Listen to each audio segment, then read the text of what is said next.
The World Championship match between Nepomniachtchi and Liren begins on Sunday, the 9th of April. That's when the first game will be played. In the previous two preview videos, I profiled the players individually and looked at how they've been faring since they both qualified from the Candidates tournament. And Nepo certainly looks like he's playing more evenly than Ding, who hasn't played a great deal of classical chess.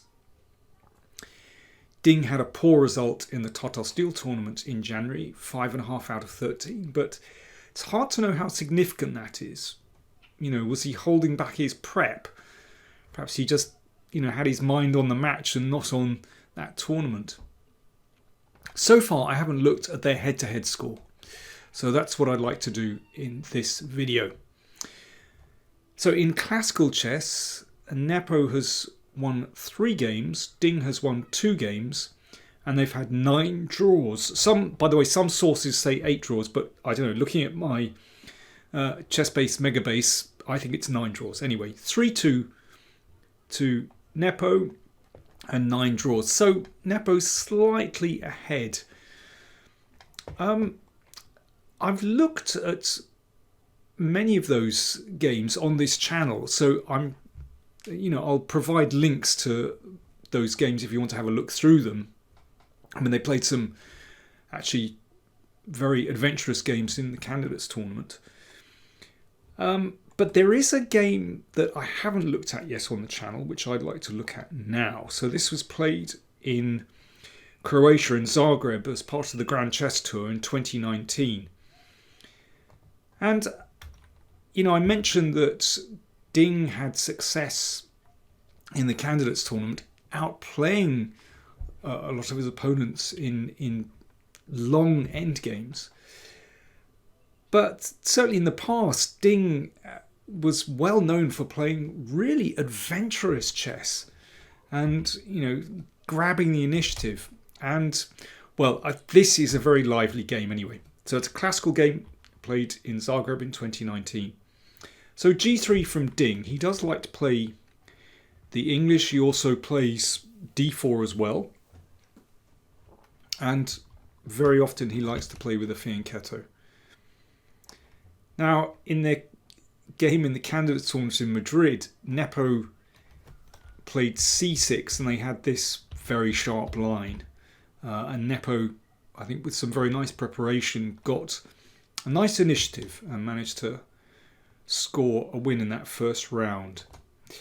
In this game, Nepo played knight f6. And they go into basically a reversed Sicilian. It's a reverse classical Sicilian. Classical dragon, basically.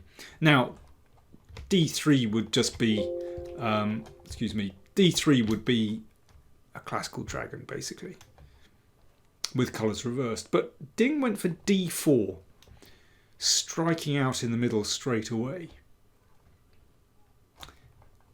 And after an exchange, then that looks pretty good with this bishop just firing across the board.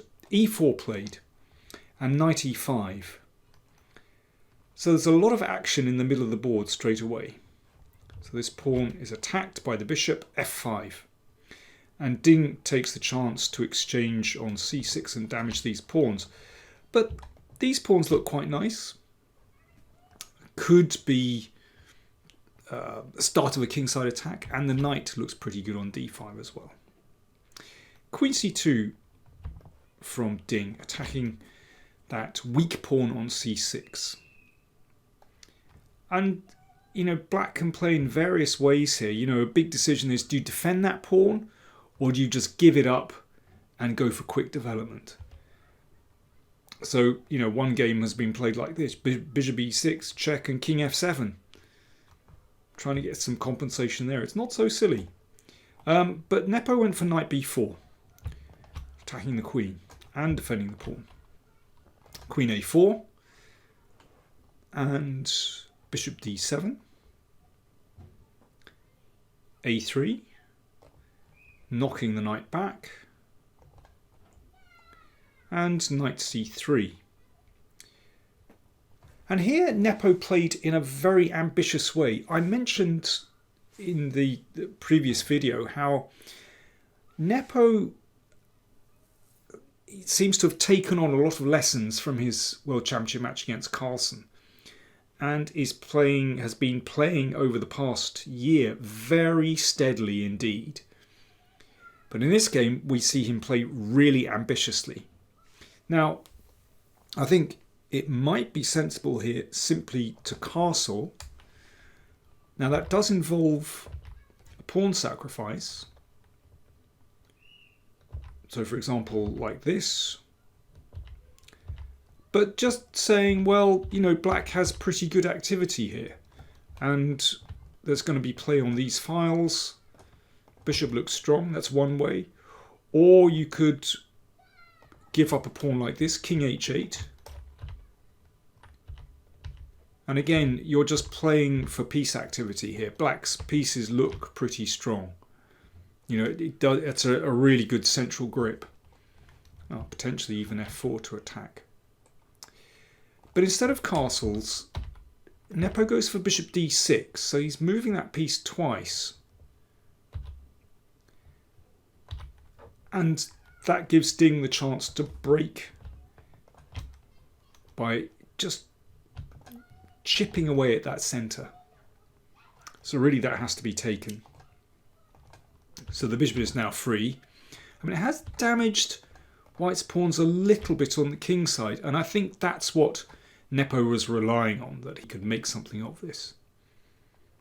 Knight b6, attacking the queen, which came back to b3.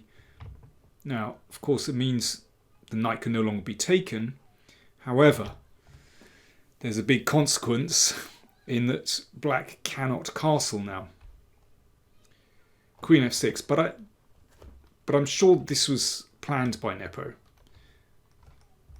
Queen f6 hits the pawn, bishop e3 covers, queen g6. See, this is the idea. He wants to get some kind of attack on the king side, and now h5. There we are. This is what it's all about. So he's hoping that with White's queen way across the other side of the board, then this crude attack is going to somehow come good. But here is where Ding fights fire with fire. He plays e4. Very logical, breaking in the middle while black's king is still in the middle. Nepo continued, h4. Ding exchanged on f5 and gave a check. So the king has to give up any chance of castling, and king d8 played.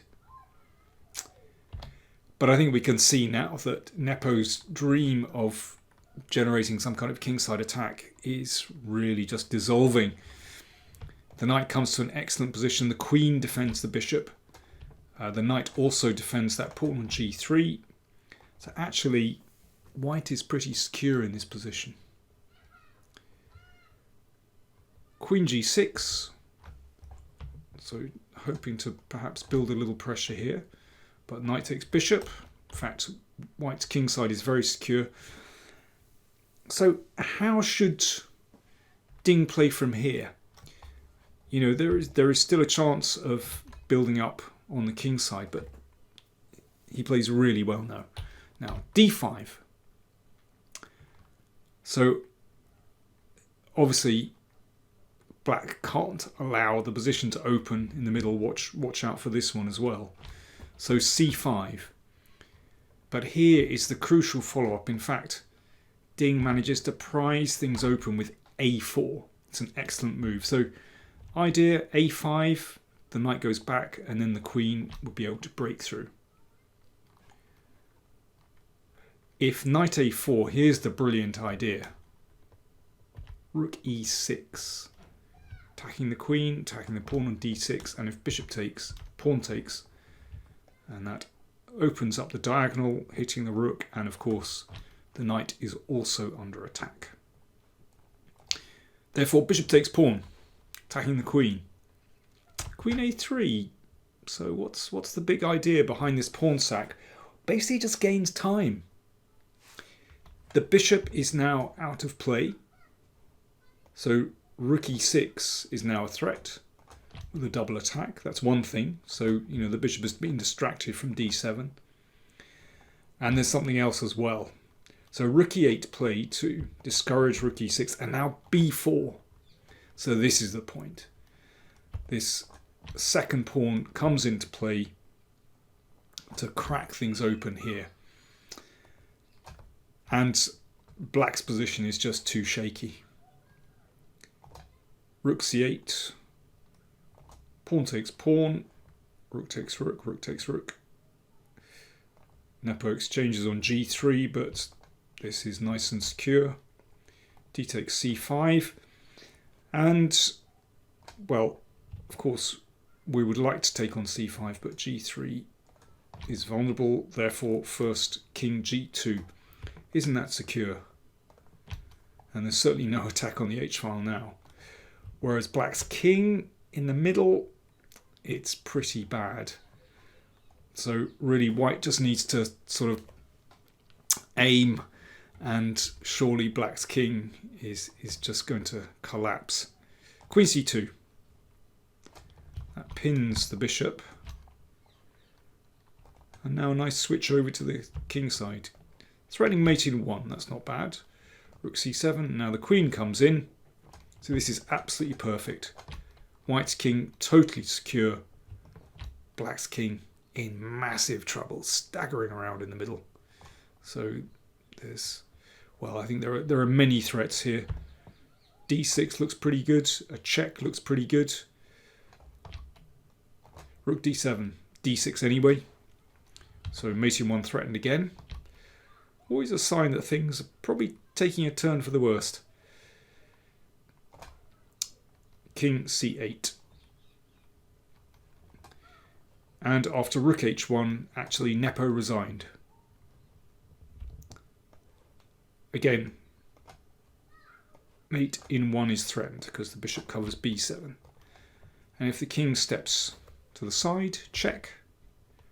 The knight blocks. And now the queen steps back, supported by the bishop. And queen a8 is coming soon. Really convincing victory from Ding. I like the way that he managed to sustain this initiative. First, it looked like Nepo was perhaps, trying to gun for the attack on the king side. But e4 was a great move. And yeah, the star move later on, the star idea was d5 followed by a4, which just cut black's position in 2, actually. Great idea. So there you go. That shows you that on his day, Ding can really do it. And actually looking at their ratings, Ding's peak rating is actually 2816. Whereas Nepo is actually at his peak rating now, 2795. So he's in form. And yeah, with Ding, his live rating is less. It's 2788.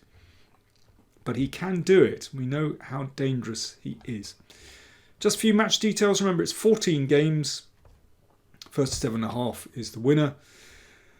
Time control is classical time control. 40 in 2, 20 in 1. And an increment only after move 60. 30 seconds added per move after move 60, plus 15 minutes. The prize fund is €2 million, 60% to the winner, 40% to the loser. I'll be reporting on every game. Do join me.